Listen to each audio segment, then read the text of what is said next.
Hey everyone. So, your community is facing a pretty big decision, right? There's a vote coming up to totally overhaul the rulebook that everything is built on. So, in this explainer, we're going to break down what this is all about, why it's even happening now, and most importantly, what your vote really means for the future.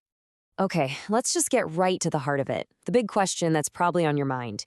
You've got these rules that have been around since 1982. I mean, that's over 40 years. They've worked, kind of. So why on earth is there this huge push to completely replace them now? Well, the short answer is that these aren't just old documents, they're basically artifacts from another era.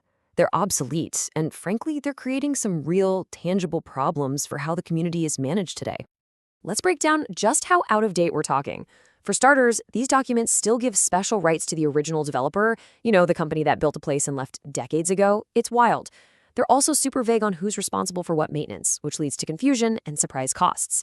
There are no modern tools for enforcing rules fairly, the insurance standards are way behind the times, and, well, they were written long before anyone ever dreamed of attending a meeting or voting from their living room. And it's not just what's in them. It's the sheer size and mess.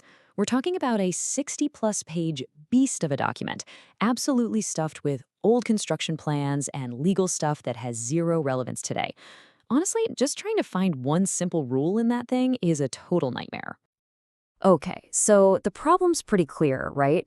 It's a mess. So now let's turn to the solution that's on the table, a complete system upgrade. They're calling it a restatement. So, what is a restatement? Well, it's not about putting a band aid on the problem or tweaking a sentence here and there. No way. This is a complete teardown and rebuild. The whole point is to take all that scattered, outdated junk and forge it into one single modern document that's easy to understand and actually works in the 21st century. And here's where you can really see the before and after. It's a night and day difference. That old, confusing voting system, gone.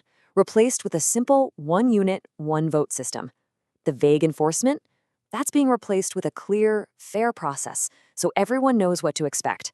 And the insurance requirements are being brought up to modern standards to protect the association and, by extension, your property value. It's all about fairness and efficiency. All right, now this next part is absolutely crucial.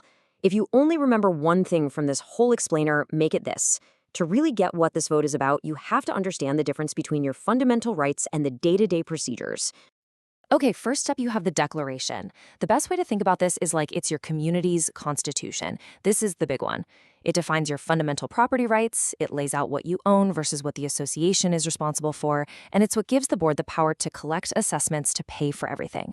And because it's the Constitution, changing it is a very big deal, and it should be hard to do.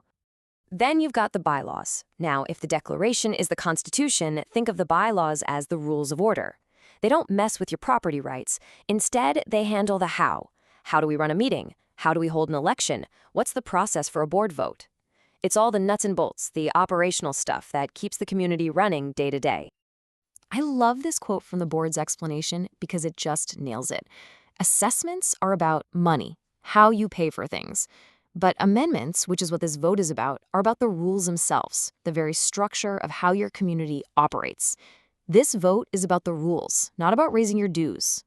So, because we're talking about changing the Constitution, that leads us directly to the voting process itself, and why that first step has such an incredibly high bar. 75%. That's the magic number. But it's so important to understand what this means. This is not 75% of the people who show up to vote. No. To change the community's constitution, you need 75% of all homeowners to say yes. It's a supermajority for a reason, to make sure fundamental rights aren't changed on a whim. So the vote is actually a two-step sequence, and the order is everything. First, that big one, the Declaration, the Constitution, has to pass with that massive 75% supermajority of all owners.